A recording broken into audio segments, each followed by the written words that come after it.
Rendez donc à César ce qui est à César et à Dieu ce qui est à Dieu. Ces mots ont servi pour définir ce qu'est la véritable laïcité, la vraie laïcité, la bonne laïcité, la laïcité droite, appelez-la comme vous voulez. Mais malheureusement, ils risquent de nous trahir si nous ne comprenons pas bien ce que Jésus disait. Déjà, il faut comprendre le contexte où il était. La Judée, la Palestine étaient envahies par les Romains, et ils avaient imposé leur monnaie, et chose horrible pour un juif, il y avait sur la monnaie une image de l'empereur, avec marqué en dessous que l'empereur était un dieu. Vous savez, un peu comme sur les nouveaux billets de 10 €, où il y a la déesse Europe qui apparaît en filigrane.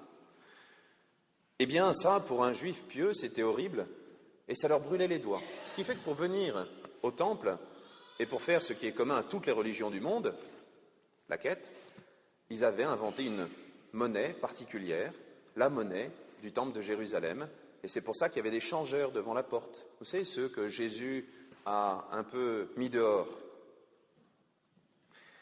Lorsque les pharisiens demandent à Jésus de répondre par oui ou par non, ils espèrent le prendre au piège. Si Jésus répond « il faut payer l'impôt », alors il est un collaborateur, c'est un mauvais juif, et on ne doit pas le reconnaître comme prophète ou comme messie. Alors que s'il dit non, il ne faut pas payer l'impôt, il est vu comme un méchant résistant, un zélote, qu'il faut tout de suite dénoncer à Pilate pour qu'il aille le clouer sur la croix.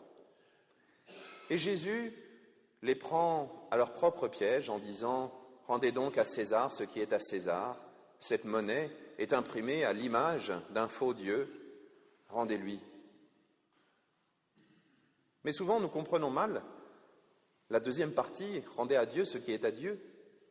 On ne parle pas simplement des quelques pièces du temple, parce que sinon ça voudrait dire que nous aussi, nous devons être chrétiens seulement le dimanche matin entre 11h et midi, si l'homélie n'est pas trop longue et que le curé ne fait pas brûler le rôti, et que le reste du temps, nous pouvons faire ce que nous voulons.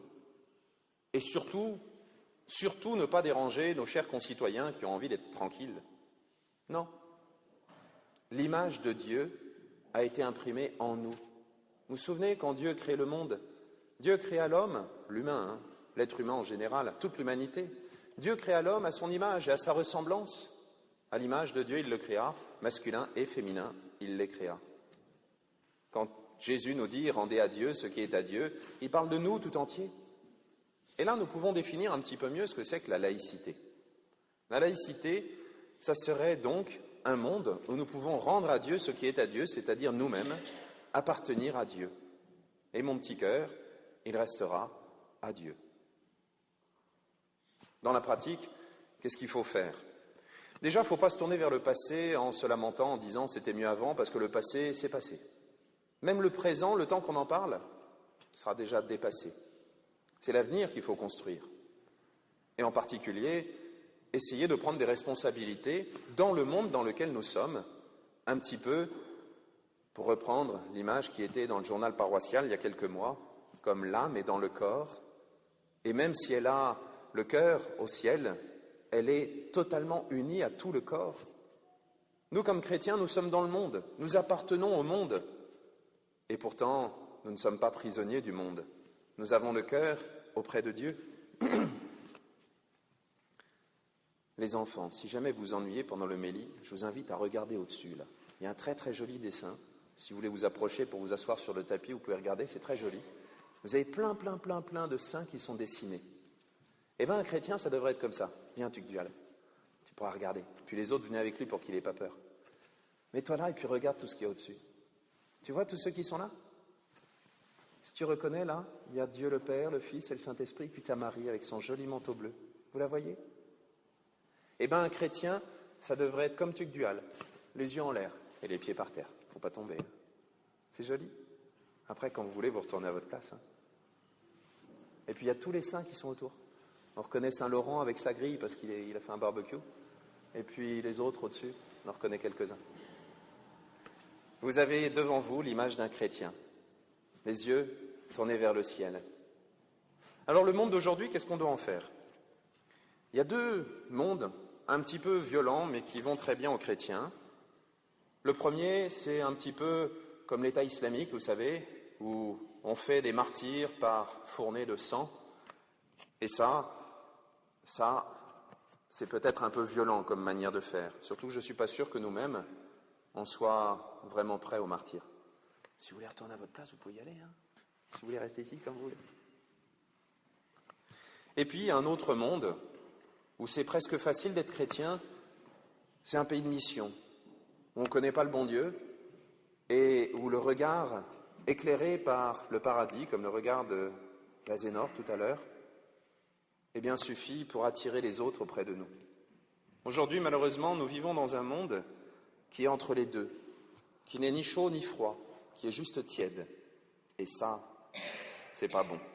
Un monde dans lequel tous, et je parle de nous, nous pensons être chrétiens, nous pensons être suffisamment chrétiens, et nous ne voyons pas cette dictature du relativisme qui est là, et qui nous dit « laissez tout le monde penser ce qu'il veut, et surtout vous, interdiction de dire que vous pensez la vérité ». Ce monde dans lequel nous vivons, nous devons le transformer par cette lumière qui illumine nos visages. Une vraie laïcité, ça serait donc un endroit où nous avons le droit de ressortir de l'Église avec le sourire aux lèvres, et si on nous demande des comptes, de dire notre foi, de dire que nous sommes heureux parce que nous sommes chrétiens, un peu comme dans la deuxième lecture, quand saint Paul remerciait les Thessaloniciens à cause de leur foi, de leur espérance, de leur charité. Aujourd'hui, c'est ce que nous pouvons demander à Dieu. Nous aider à construire un monde où nous avons le droit, où nous pouvons annoncer l'Évangile. Aujourd'hui, nous terminons la semaine des missions. De manière pragmatique, ça veut dire que la quête sera pour les missions et qu'elle servira à annoncer l'Évangile. Mais ça ne veut pas dire qu'on est quitte pour autant.